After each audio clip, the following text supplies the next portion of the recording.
everyone, my name's Charlie and I'm really good at PIP. I've only ever lost one case in 6 years. Today is my 5 tips to winning PIP, and I'm just going to cut the crap and get to it, okay? Tip number 1, you have to be self-aware. You need to understand the points, like the example that's up on the screen right now. You have to be self-aware. It's no good attempting to do PIP if you don't really face what your life is like. And if you're watching this, you know this is difficult. If you're truly chronically ill watching this, you're going to be sat there thinking, yeah, but I block it. I think, I'm a bit in denial. Sometimes I think to protect our mental health, we block things. It wasn't until I did my PIP that I had to admit to myself what I was dealing with every day. Going to the toilet, I struggle to clean myself after a bowel movement because I don't have the energy. My fatigue is so severe. Even though I was dealing with that every time I had a bowel movement, I blocked it. It wasn't until I was going through my PIP form and someone actually said, it's written down about toileting, that I sat there and went, initially I went, oh, I'm fine with it. And then I was like, I'm not all right. I'm not all right. I sobbed my heart out. I really sobbed my heart out, which made my jaw joints and my ribs even worse. You know what I say, like if you've watched my other videos, PIP scars us. However, I think it helped me by being self-aware on where I was at that time. I was able to then go, right, this is where I am now. How do I want to move forward? Not only does it help you with the PIP process, it will help you improve your quality of life. You've got to be self-aware. You've got to go through the points and understand where you're at. If you haven't already, I recommend watching this video. I'll put a big image on the screen and a link above so you can watch it. If we want to be good at something, we study.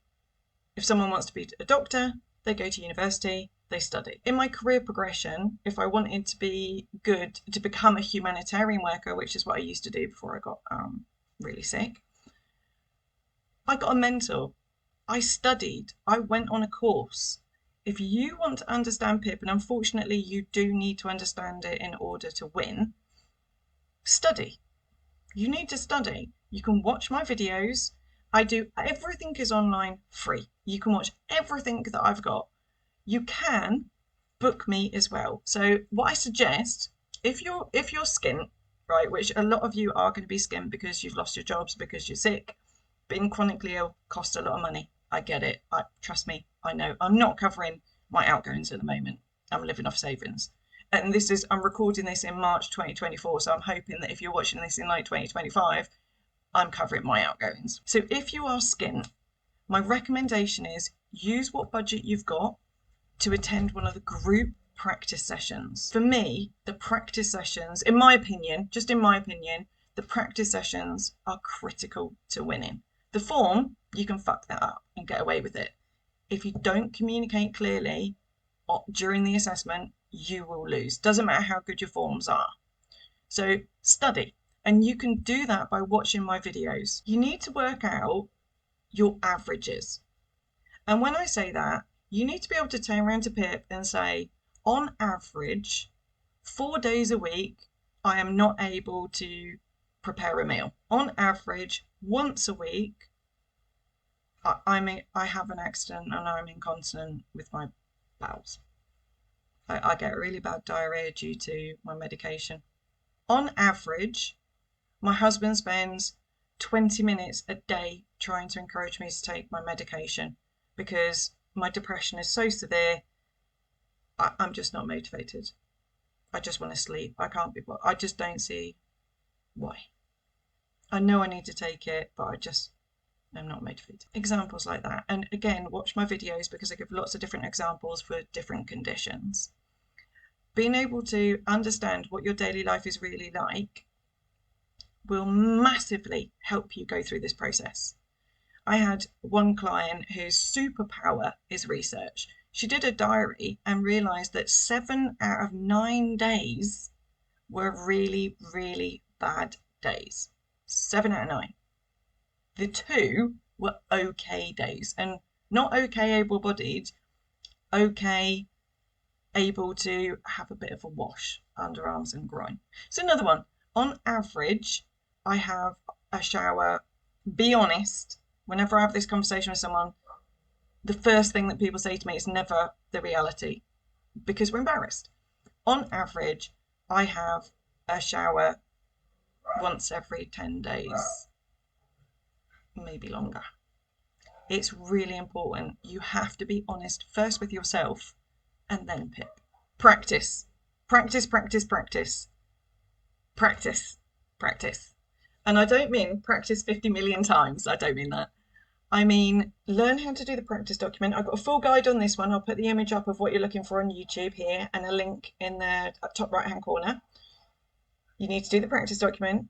You need to have 2 practice sessions. And I think if you ask my clients, in fact, I'll ask the clients, and I'll once I've got a website, I'll put it on the website. So if you're watching this, just if I've got a website, it'll be in the description, but it's currently work in progress. I think they would say the most important thing they did was the practice sessions. But I don't know whether they would say that at the beginning, because at the beginning of working with me, they don't even know about the practice sessions. They start with forms.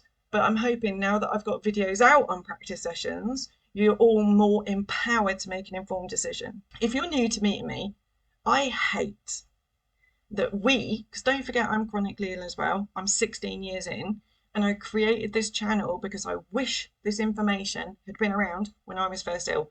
And most of the videos I haven't even done yet because what you want from me is PIP, right? So I've got a lot more to come. Right now I'm focusing on PIP because I get that's what you want from me.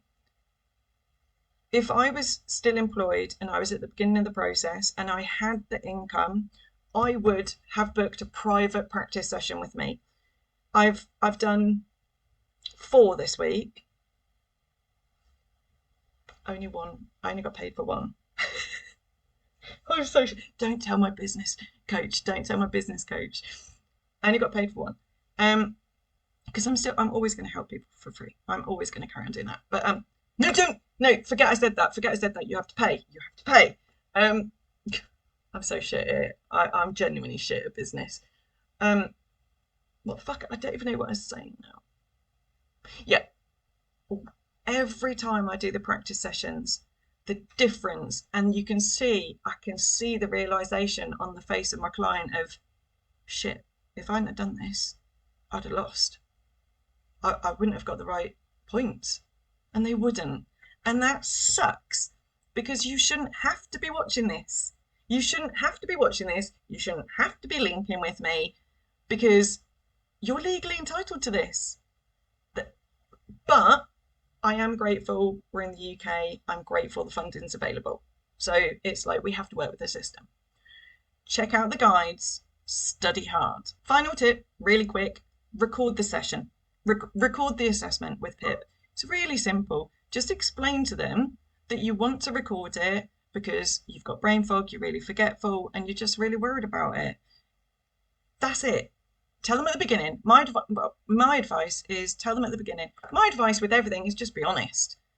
Just be honest. And I know that me advising you to do this is ruffling some feathers because for some reason people want to tell them at the end or don't tell them. Look at my success rate. I've only ever lost 1. And I must be, like, I did go through a phase where I got overwhelmed and I wasn't recording everything. I think I'm up to over 100, like, wins. And I don't count any of you that have watched my videos and won, which I do get the messages from you and I really appreciate you letting me know when you win. I don't count any of them. I don't count any of those. I only count people that I work with very closely. So I'm not counting the people where I've check the form for them. These are services I offer, right? I offer check your form for you. I don't count it when they win. Don't count that. I offer a do it for you service where I can write the form for you. I don't count that. I offer the practice sessions. If I do someone's form with them and I do the practice sessions, I count that. When I used to attend the assessments, which I'm not doing anymore, I count those.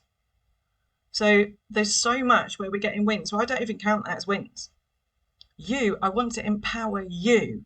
If you manage to win by watching all these videos and studying hard, that's your win, not mine. So I'm not counting those. Hope this helps. Keep fighting. You can do this.